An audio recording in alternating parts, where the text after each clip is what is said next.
Иметь отношение к нашему великому пророку Мухаммаду, алейхиссаляту вассалям, это огромная честь. Showed me right from wrong, told me to be. Kol yazma bu. Qo'lyozma bilan. Onu muzeylerde perchatka bilan gina Shunday qiladi, muzeylarda bu faqat perchatka bilan. фактически найдены материалы тысячелетней истории.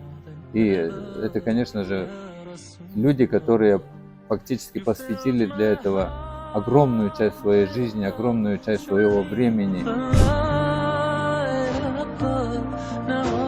Agar pasporti yo'q bu, ani biz Said deb qabul qilmaymiz.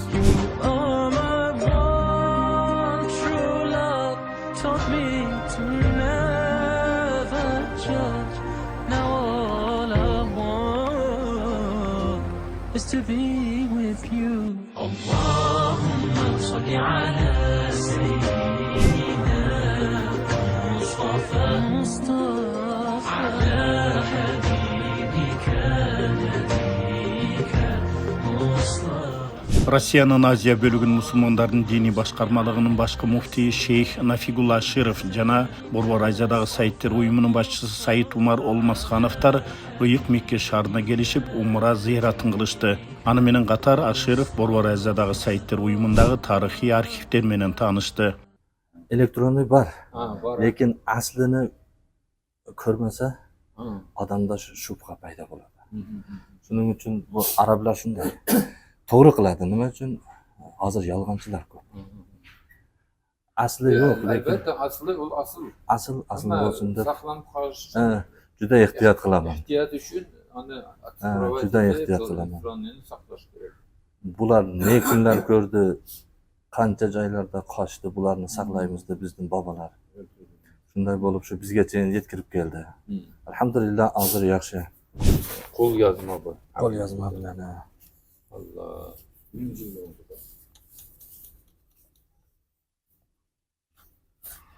Onu muzeylerde perchatka bilan gina Shunday qiladi, muzeylarda bu faqat perchatka bilan.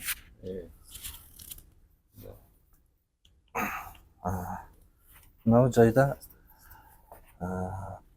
bu arab davlatlarida bir kitoblar yozilyapti, hozir yangi.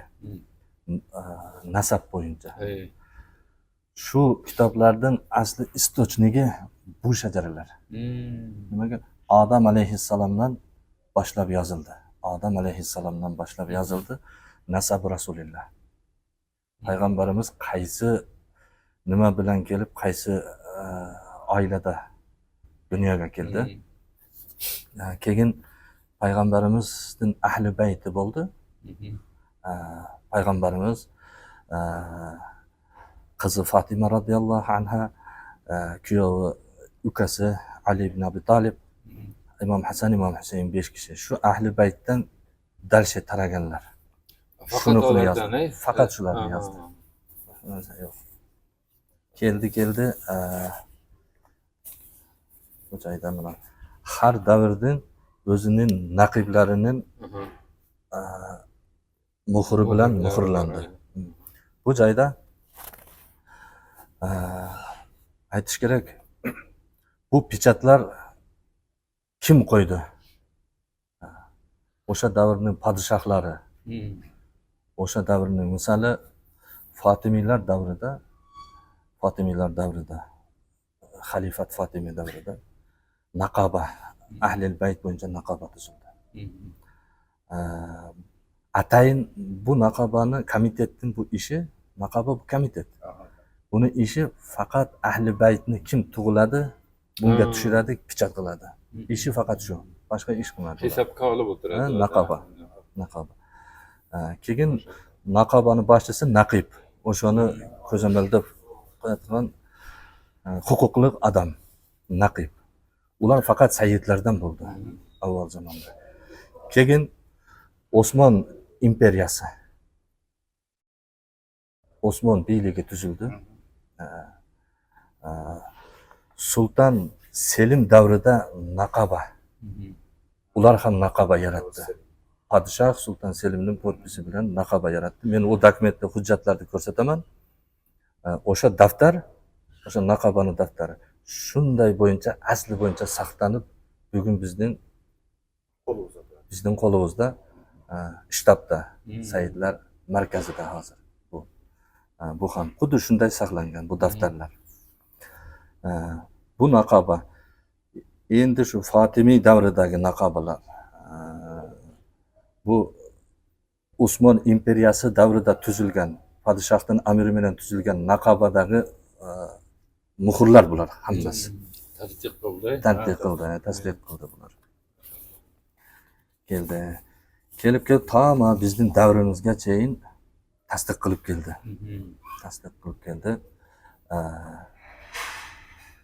Qachonki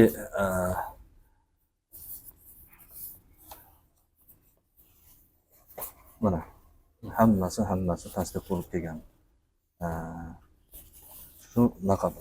Keyin aytadi, nima uchun muftiyatning bu joyda muhri yo'q? Nima uchun muftiyat? Bu oilaviy masala bo'lganligi uchun, buning uchun o'sha xalifat yo podshohlik davr naqoba, atayin naqoba komitet, ministerstvo naqoba tuzdida, ataylab tuzdi. Nima uchun? Shular huquqliq bunga pechat bosadi. Agar muftiyat, shariat odamlari bunga pechat bosadi, qo'l qo'yadi, unda bu oilaviy masala bo'lib qoladi-da. Shuning uchun bu bizgacha faqat naqobalar buni tasdiq qilib keldi. Dunyoda naqobalar qancha bo'lsa, hammasini qancha ishlab keldi bizning davrgacha. Bu yerda muhrlari bor. Hammasini muhrlari bor.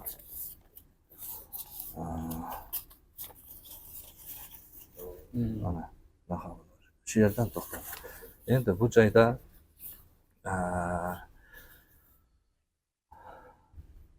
İmam al-Hadi Кылымдар бою сакталып келген тарыхый бул санжыра пайгамбарыбыздын 10-неберesi Имам Али Нақи ал-Хадидин уулдарынын бири Джафар Заки жана анын уулу Али Назук, арабчасы Саид Азгардан тараган урпактарды тастыктаган документ болуп саналат.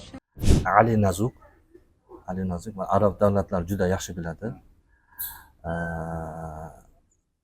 Arabiy Azgar, Said Azgar. Nazuk degan bu nazik narsa. Arabchasi nima? Asg'ar. Kichik. Asg'ar bo'lib qoladi. Asg'ar, nazik. Shunday. Ali Asg'ar bo'lib bu joyda Ali Nazik avlodi shajarasi bu. Asli Ali Nazik avlodi arab davlatlarida mana hamma joyda shu Ali Nazik avlodlari taragan. Faqat misali mana Qatarda, Dubayda bu Saidlar bor-ku, ular hammasi Ali Nazuk avlodi. Hozir mana Naqoba Samurra, doktor Kalidar al-Husayni, ular hammasi Ali Nazuk avlodi bo'lib qoladi bular hammasi.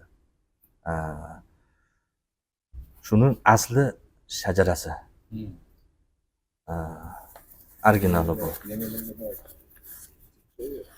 Qatardagilar ne yerdan Shular var mı?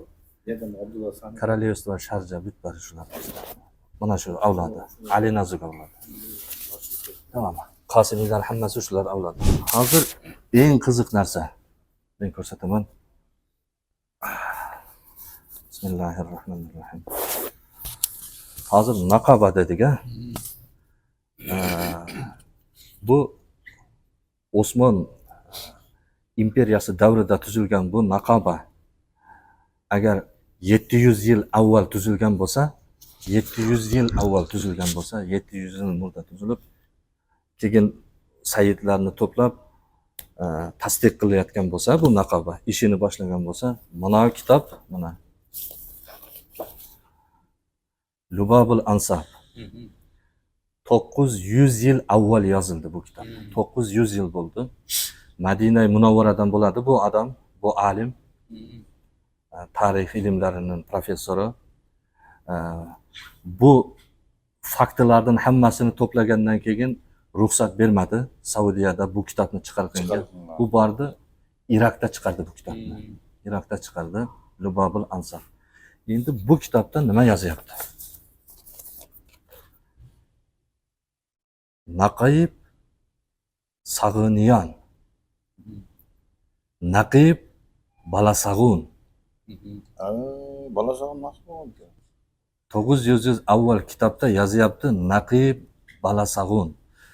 Endi O'rta Asiyada naqoba bo'lganmi avval? Eng birinchi naqoba O'rta Asiyada. Naqobaning boshlig'i Naqib bu Balasag'un yozyapti. Balasag'un kim? Mana Balasag'un. Kırgız. 1000 so'mlikda. Mana buni Naqib Balasag'un. Birinchi O'rta Asiyada naqobani tuzlagan adam bu adam. Buni ati Yusuf Balasag'un. Abu Ali Yusuf Balasag'un. Sag'uni. Abu Ali Yusuf Sag'uni. O'rta Osiyodagi birinchi 1000 yil avval tuzilgan naqoba bu kishi qildi. Balasag'un bu kishining nomida bo'ldi. Bu kishi tuzladi. Qancha sayyidlarni shu tasdiq qildi, shu sayyidlarning shajarasi yo'qolmasligini shu kishi saqlab qoldi. Bunday jalpoq til bilan bo'lgan o'zi. Bu o'ta cho'ng uchoniy bo'lgan. uçuyor. Sredniy Aziyaga eng ko'p mehnat qilgan odamlarning bittasi shu kishi bo'ladi. Shu kishi bo'ladi, Yusuf Balasan. Hozir bu bizning Qirg'izistonimizda 1000 so'mlikda buni rasmi jariya qilingan. Bu kitob ko'rsatyapti. Lubabul Ansab 900 yil murda yozilgan kitob. Ikkinchi kitob. Mana shuni tasdiqlayotadi. Bu kitob. Siz ayting, bu juda bayanday yozilib qoldi. مستقلة الطالبية. Mustaqillat Tolibiyya. Bu kitobni yozganlarini hammasini bu keyin hammasini tasdiqlayapti. Ikkinchi kitob tasdiqlayapti. Tojikistonda Mir Said Ali Hamadani 10 so'm 10 saman. Ularning puli bor 10 saman. Shunda surati turibdi Hamadani. Onun shajarasi bu ketadi. Bu asli bizda bor. Yani hozir yo'qolmasin, sinmasin, yirtilmasin dedim. Faqat bittani dalil qatori olib keldim. Qolgan original shajaralar seyfda saqlanadi. Hammasi uni olib kelmadim. Mana bu o'sha Hamadani nasli. Ta payg'ambargacha, payg'ambardan keladi Hamadani. Hamadanining bolalari ko'p o'ylaydi. Hamadoniydan bolalar qolmadi. Juda ko'p qoldi, lekin qochdi ular. Bu yoqda qattiq qism bo'ldi bir uchida.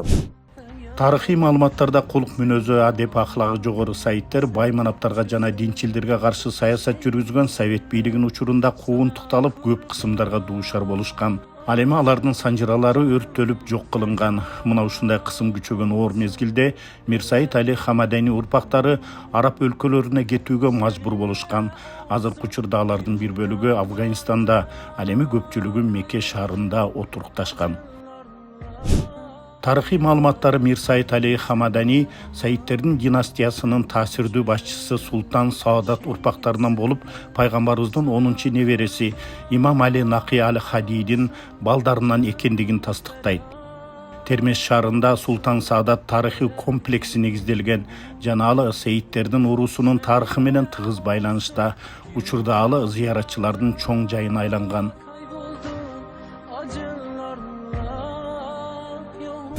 Şunun asasida endi bu bizning hozirgi ishlayotgan naqoba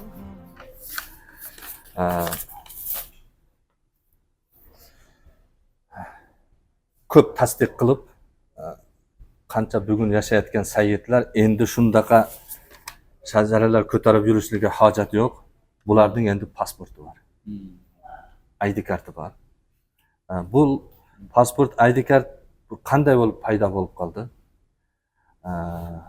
Men ziyoratda yurganda Ummul Qura universitetining boshqa direktori Hisham bin Muhammad al-Ajmi meni mehmonga chaqirganda menga aytdi, Said Umar, Ahlul Bayt tartibi juda buzilgan. Kasha. Buni tartibga qo'yish kerak. Buning tartibi haqiqiy sayyidlar qo'lida pasport bo'lish kerak. Shunda yolg'on sayidlar sayidlarga qo'shilolmaydi. Sayidlarning otini sotolmaydi. Pasport bu juda ma'noli narsa. Bugun alhamdulillah bizning hozir markazimizga общий 18 ming sayid registratsiya bo'ldi. Hozir komissiya qarayapti. Buning 5 mingi pasport oldi. Hozir pasporti bilan yuribdi. Anan shuni ham aytib qo'yish kerak. 8 ming oshiq odam o'zini sayidman, xo'jaman, to'raman deb yurganlar shajarasi chiqmay qoldi. Buni ham ochiq aytishimiz kerak. Bo'lmasa to'g'ri bo'lmaydi. Odamlar so'rayapti. Bular chiqmay qoldi. Payg'ambarning avlodiga qo'shilmay qoldi. Shuning uchun hozir savol bo'lyapti, men aytaman. Hurmatli tug'anlar, pasportiga ko'ngil buringizlar. Kim Tura sayid, kim jalg'anchi sayid, aning pasporti ko'ngil buringizlar. Haqiqat sayidlardan naqaba tasdiqlab, Mizamdu naqaba tasdiqlab, ularga pasport bergan. Agar pasporti yo'q bu, ani biz sayid deb qabul olmaymiz. Ular sayidlar yubileyine tegishisi yo'q. Srednye Aziyaning ofis, sayidlar ofisi naqabasi, Dom Saidov bu proyektda biz boshladik stroyka. Stroykani biz boshladik. 5 qavat bo'ladi. Bu qayda bu? Bishkek. Center Bishkek. Biz boshladik inshaalloh. Kapsula tashladik. İnşallah nasip bo'lmadi, siz kelolmay qoldingiz. İnşallah endi bitganda lentaga kelib berasiz, xudo xolasa. Lentani qirqanga. Bu 5 qavatdan. İchida zal, konferensiya zal, mehmonlar borganda es olib o'tiradigan bog'lari, shu hamma narsalarini qo'ydik bu joyda. Hozir stroykasi. Endi shu stroykaga beriyog'i 4 milyon, 4,5 milyon dollar pul kerak. Buni olsam men ham bitayotgan yo'q. Bu stroyka boshlandi, hozir qilyapmiz. Bu proyektni sayidlar, O'rta Osiyo sayidlar biz o'zimiz quramiz aytdi. Bu bizning uyimiz bu. Bu bizning uyimiz. Bizning uyimizni boshqa odamga kel, qurib ber deyish uyat bo'ladi. Biz o'zimiz quramiz deb kebirovlari 10 tonna armatura beryapti. Kebirovlari 50 ming kirpich beryapti. Kebirovlari 30 tonna sement tushiryapti. Shunitib sayidlar, O'rta Osiyoda sayidlar qurib bitirishyapti. Inshaalloh men o'ylayman 2 yilga to'g'riga inshaalloh tayyor bo'ladi bizning ofis, xudo xolasa. Бисмиллахир-рахманир-рахим. Альхамдулилlah, я вот здесь ознакомился с шаджара тех людей, которые, насаб которых, род которых доходит до пророка Мухаммада, алейхиссалату вассалям. Я думаю, что это очень важный вопрос, потому что иметь отношение к нашему великому пророку Мухаммаду, алейхиссалату вассалям, это огромная честь. Это, с одной стороны, сохранение той линии, которая не прерывается, и с другой стороны, это сохранение части нашей религии, части нашей истории, которые привязаны к нашему любимому пророку Мухаммаду, алейхиссалату вассалям.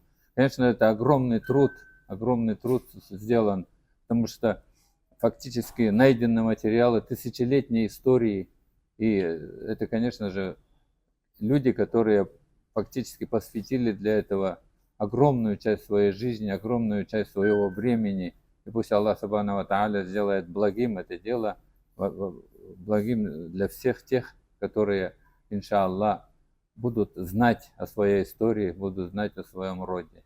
Баракаллах.